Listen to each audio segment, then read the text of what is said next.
आता एक मुद्दा चालू आहे, आरक्षण हटाव, आरक्षण हटाव. चला म्हटलं आरक्षण आता सगळेच बोलून राहिले आणि मी तर हे खूप जवळून बघितलं आहे, जवळून फील केलेल्या या गोष्टी म्हणून तुमच्याशी शेअर करत आहे. मी ओपन कॅटेगरीमधली मुलगी आहे. माझं लव्ह मॅरेज झालं आहे आणि माझे मिस्टर SC कास्टमधले आहेत. तर त्याच्यामुळं मी ह्या गोष्टी खूप जवळून फील केल्या आहेत सगळ्या गोष्टी. तर मी त्याच्यावर बिनधास्त बोलू शकते. हा माझा पर्सनल अनुभव आहे. मी लहानपणी जेव्हा मी खूप मिडल क्लास घरचे, खूप म्हणजे खूप. आम्हाला शिक्षणसुद्धा याच्यातून सोडावं लागलं. काही कारणामुळे सोडावं लागलं कारण कंडिशन नव्हती, परिस्थिती नव्हती. पण एक गोष्ट तरी मी तुम्हाला आवर्जून सांगते की माझं कॉलेजमध्ये ना मला अभ्यासात मी एवढी स्ट्राँग नव्हती. जे लोकं म्हणतात ना ओपन कॅटेगरीतले लोकं सगळेच हुशार असतात, असं काही नसतं. असतात आणि नसतात पण. म्हणजे काही काही लोकं असे बोलतात की आमचे अख्खे खानदान म्हणजे आम्ही सगळे हुशार, आमच्यात कोणीच असं असतं. आणि हेही सांगतो माझ्या फॅमिलीमध्ये कोणाला 70च्या वर मार्क्स नव्हते, 70च्या वर कोणालाच नव्हते. म्हणजे माझ्या भावाला, माझ्या बहिणीला कोणालाच नव्हते तेवढे मार्क्स. आणि तर मी कॉलेजमध्ये ॲडमिशन करायला गेली. माझ्याबरोबर एक माझी मैत्रीण होती. ती होती म्हणजे OBCमधली होती आणि मी ओपनमध्ये होती. तर मला ॲडमिशन मिळाली नाही कारण का मला मार्क्स कमी होते. तिला आणि मला सेम मार्क्स होते, सेम. असं समजा की माझी क्लासमेट होती ती आणि आमच्या दोघीलाही मार्क्स सारखे होते. पण तिला आर्टमध्ये ॲडमिशन मिळाली, मला कॉमर्समध्ये मिळाली. तिला आर्टमध्ये ॲडमिशन कास्टमुळे मिळाली आणि मी ओपन होती म्हणून नाही मिळाली. आणि ती अभ्यासात हुशार होती, पण 10वीमध्ये तिच्यासोबत काही गोष्टी झाल्या होत्या, त्याच्यामुळे तिला पर्सेंटेज कमी पडले होते.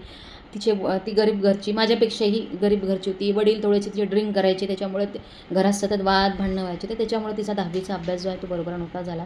आणि ती हुशार होती, पण काही कारणास्तव तिला मार्क्स कमी पडले होते घरातल्या काही कारणांमुळे. आणि तिला आणि मला सारखे पडले. 50च्या आत मार्क पडले होते, मी हे सांगते, तिला आणि मला 10वीमध्ये. आणि तिला आर्टमध्ये ॲडमिशन मिळून गेली कारण का एकच वॅकन्सी होती आणि मला कॉमर्समध्ये घ्यावं लागलं कारण का मला ॲडमिशन मिळाली नाही, मी ओपनमधली होती. मग असंच अभ्यास केला. मी करायची, पण माझं नाही राहायचं एवढं लक्षात. मी खूप प्रयत्न करायची. आम्ही लहानपणापासून आमची कंडिशन खराब असल्यामुळे आम्ही कामाकडे जास्त लक्ष दिलं. आम्ही प्रायव्हेट काम करत होतो माझ्या आईसोबत आणि शिक्षण हे दोन्ही गोष्टी करत होतो. ती मुलगीसुद्धा तशी करत होती. पण बघा तिच्या आणि माझ्यात फरक सांगते. ती मुलगी 12वीमध्ये मेरिट आली होती 8वी. बघा तिला 10वीमध्ये 46 पॉईंट काहीतरी मार्क्स होते. 46 आणि मला पण तेवढेच होते 10वीमध्ये मार्क्स. तिला 12वीमध्ये मेरिट आली, तिला चान्स मिळाला. तो चान्सचं तिनं संधीचं सोनं केलं. ती हुशार होती, पण काही कारणास्तव तिला 10वीमध्ये कमी मार्क्स आले होते. पण तिने 12वीमध्ये मेरिट आली होती. म्हणजे तिलाही वाटलं नाही की मी मेरिट येणार म्हणून 12वीमध्ये ती मेरिट आली होती. आणि मला 10वीमध्ये काहीतरी 60% पडले. ती मेरिट आली. आर्टमध्ये मेरिट येणं म्हणजे 87% तिला मिळाले होते.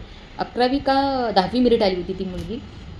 आणि तिला लक्षच नाही. तिने जेव्हा म्हणजे तिचं याच्यात नाव नव्हतं, ती खूप घाबरली. तिला वाटलं माझे पेपर तर खूप चांगले गेले, पण मला मार्क्स असे कमी का मिळाले.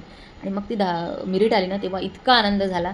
म्हणजे त्याच्यामुळं मला घरी खूप ऐकावं लागलं, बघ तुझ्यासोबतची मैत्रीण. पण तिचं आर्ट होतं, माझं कॉमर्स होतं. मला मॅथ्स हा पहिलेपासून, कारण का लहानपणापासून अभ्यासाकडे कमी लक्ष आणि इतकं अभ्यास हा आपल्याला आयुष्यामध्ये महत्त्वाचा आहे हे सांगणारे घरात, कारण का ते पण शिकले नव्हते. घरात एज्युकेटेड असणं किती महत्त्वाचं आहे हे ना मला, मी जेव्हा आता माझ्या मुलांशी बोलते, डिस्कस करते तेव्हा कळते. आणि माझ्या सासरच्या फॅमिलीमध्ये A to Z सगळे एज्युकेटेड लोकं आहे आणि खूप मिडल क्लास घरातून आलेलं आहे. म्हणजे मी हे सांगू शकते. आणि असं नाही का ते माझे सासरे टीचर होते, नंतर हेडमास्टर झाले आणि D.Ed केलं त्यांनी त्यावेळेस. आणि पूर्ण घरामध्ये एज्युकेटेड, म्हणजे माझे मिस्टर MSW झाले आहे. माझ्या घरात सगळे शिकलेले आहे, पण नोकऱ्या नाही लागल्या. जे लोकं म्हणतात ना शिकल्याबरोबर नोकरी लागते, असं नसते. त्याची इतकी कॅन्डिडेट असतात ना, तर प्रत्येकाला नोकरी नसते लागत. त्यावेळेसही त्यांना नाही लागली, एवढं फॉर्म भरून येते. काही लोकांना लागली. जसं माझे नंदई आहेत, एकचे लेक्चरर्स, एक स्टेट बँकेमध्ये आहेत. तर ते खूप हुशार होते. माझे दोन्ही नंदई जे आहेत, माझ्या नंदांचे मिस्टर खूप हुशार होते अभ्यासामध्ये. टॉप केलं आहे त्यांनी त्यांच्या त्या काळामध्ये आणि खूप गरिबीतून पुढे आले. आज त्यांची जी कंडिशन बदलली आहे त्यांच्या अभ्यासामुळे. आणि त्यावेळेस त्यांनी स्ट्रगल केला. कोणचीही पार्श्वभूमी बघा तुम्ही, ज्यांच्या घरी 2 टाईम खाण्याची सोय आहे त्यांनी म्हणजे माझ्या घरामध्ये मी जे बघितलं त्याच्यावरून सांगू शकते मी, की दोन्ही घरचे इतके गरीब होते आर्थिक कंडिशनने, की ते एक टाईम जेवणसुद्धा त्यांच्या नशिबी नसायचं. त्यांचे आईवडील कामाला जायचे. त्या कंडिशनमध्ये ते शिकले त्या काळात. आणि शिक्षण शिकून त्यांनी नोकऱ्या केल्या आणि आज चांगले आयुष्य जगत आहे. आज मुलं पण सुद्धा त्यांचे प्रायव्हेट कंपनीमध्ये जरी काम करत असेल तर त्यांना पेमेंट पॅकेज खूप चांगलं आहे. आणि प्रायव्हेट कंपनीमध्ये तुम्हाला माहीत आहे तिथे आपलं एज्युकेशन आणि तिथे आपलं जेव्हा इंटरव्ह्यू देता तुम्ही, इंटरव्ह्यूमध्ये किती व्यवस्थित बोलता, सिलेक्शन होते, तेव्हा तुम्ही प्रायव्हेट कंपनीमध्ये मोठ्या पदावर जाता. म्हणून जे लोकं हे म्हणतात ना, की तुम्ही फक्त 40% 50% मिळून वर आले, तर असं नसतं. आणि आता तर कोणाला ते पर्सेंटेज मिळतही नाही. आता तरी 70-75च्या वर तुम्हाला पर्सेंटेज असेल तर तुम्ही कुठेतरी अप्लाय करता. माझ्या मुलाचं स्वतःचं नुकसान झालं आहे. MSCITमध्ये जो रिझल्टमध्ये गोंधळ झाला होता त्याच्यामुळे त्याला चांगल्या कॉलेजमध्ये ॲडमिशन भेटता राहिली. तर असं होतं. तुमचं जे असतं ना म्हणणं, की 50% ॲडमिशन मिळतात, तर तसं नाही आहे. माझ्या मुलालाही 60च्या वर पर्सेंटेज होते, तरी त्याला ॲडमिशन नाही मिळालं त्याला जिथं पाहिजे होती आणि भेटत होती तर 4-5 लाख रुपये भरावे लागत होते. म्हणून हा जो गैरसमज असतो, मी इतके उदाहरण सांगू शकतो. मी लहानपणापासून इतकं काही बघितलं आहे. इव्हन माझं लव्ह मॅरेज झालं आहे. माझे मिस्टर SC कास्टचे आहे म्हणून अजूनही त्यांच्या म्हणजे माझी फॅमिली, माझा भाऊ, माझी आई, माझी बहीण यांचा तरी दृष्टिकोन, मी मुलगी आहे म्हणून ते मला स्वीकार केलं. पण इतर लोकांचा दृष्टिकोन अजूनही तसाच आहे. म्हणून ना जे म्हणतात ना समाजामध्ये जातीभेद नाही, सगळं आहे समाजामध्ये. तुमच्याकडे पाहण्याचा दृष्टिकोन अजूनही तसाच आहे. तुमच्याकडे बघण्याचा दृष्टिकोन अजूनही तसाच आहे. तुम्ही कॅपेबल असा, तुम्ही चांगले असा, पण तुमच्याकडे कास्टनुसार बघितलं जातं. हे मी माझं स्वतःचं व्यक्तिगत मत सांगते. मी सांगतो ना, माझ्या घरात माझ्या सासऱ्यांनी मला स्वतः लग्नानंतर म्हटलं होतं, की तुझी शिकण्याची इच्छा असेल तर तू शिक.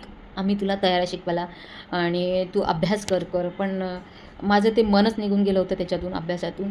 कारण का मला त्याचं महत्त्व आता कळतं, जेव्हा आपल्याला आयुष्य म्हणतं ना, वेळेला जर आपण महत्त्व दिलं. कारण का त्या काळातसुद्धा असे किती लोक आहे जे मी माझ्या फॅमिलीमध्ये बघते ना, की यांनी एवढ्या कठीण परिश्रमामध्ये सुद्धा एज्युकेशन पूर्ण केलं. तर मी पण करू शकले असती. माझ्या घरची जरी आर्थिक कंडिशन चांगली नव्हती, मी जर असाच यांच्यासारखा स्ट्रगल केला असता, अभ्यास केला असता खूप, तर मलाही माझ्या मिस्टरांनी खूपदा प्रयत्न केले, की तू पण माझं त्याच्यातून कारण का माझ्या घरी शिक्षणाचं महत्त्व माहीत आहे, शिक्षण एक कसं आहे तर. आणि ज्या बाबासाहेबांनी जे शिक्षणासाठी जो लढा दिला आणि जे शिकलं पाहिजे, तुम्ही कसे प्रगतशील होता मी माझ्या फॅमिलीत आज वावरते तेव्हा मला कळतं. जेव्हा आमच्या मुली आमच्या इथं माझ्या मुलाला, माझ्या पुतण्याला सगळ्यांना छान मार्क्स होते. एकाच जणाला कमी मार्क्स होते तर त्याला ॲडमिशन मिळाली नाही. त्याला किती स्ट्रगल करावं लागतं. तर हे लोकांच्या मनातला जो किडा असतो, 40%वाले 50%वाल्यांना इझी लागतं, तर असं नाही. असं होत नाही. आणि जातीचा किडा जो माणसाच्या डोक्यातला अजूनही गेला नाही, तुमचा पाहण्याचा दृष्टिकोन जो आहे अजूनही लोकांच्या मनातून गेला नाही आहे.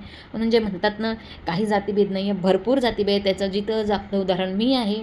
मी अजूनही लग्नामध्ये जेव्हा जाते, मी तर सहसा टाळतेच. कारण का जिथे असे मानसिकतातले लोक असतात, मी तिथं जाणंही टाळते. आणि मी खूप चांगलं वाटते, मला प्राऊड वाटते, की माझी फॅमिली एज्युकेटेड आहे, शिकलेले आहेत. त्यांच्यासोबत मी वावरते ना, मला बऱ्याचशा गोष्टी म्हणजे शिकायला मिळाल्या त्यांच्याकडून. खूप मला माझ्या घरच्यांनी बऱ्याचशा गोष्टी सांभाळून घेतल्या. मी माझ्या घरून ₹1ही घेऊन नव्हती आली. कोणत्याच गोष्टीचं मला त्यांनी असं नाही म्हटलं, की तू अशीच आली, तशीच आली, तुझ्या घरचं असं नाही. लव्ह मॅरेज असल्यावर सुद्धा मुलींना प्रॉपर खूप त्रास होतो. मी इतकं म्हणजे मी डोळ्याने इतकं बघितलं आणि मी तुम्हाला काय सांगू. लहानपणापासून जेव्हा असं माझी एक मैत्रीण होती, खूप टॉप होती अभ्यासामध्ये, हुशार होती, SC कॅटेगरीची होती ती. तेव्हा ती ना एकदा अशीच आली होती, तर तिला मला एकदम असं खटकण्यात आलं आणि मला किचनपर्यंत आणायचं नसतं. मला ती गोष्ट इतकी खटकली होती. ती मुलगी ना माझ्यापेक्षा कॅपेबल होती, हुशार होती. तिची आई विधवा होती आणि वडील नव्हते तिला, पण ती खूप हुशार होती. मला तिच्याकडून बरंचसं काही शिकायला मिळालं. मला ती खूप अभ्यासात मदत करायची, हेल्प करायची.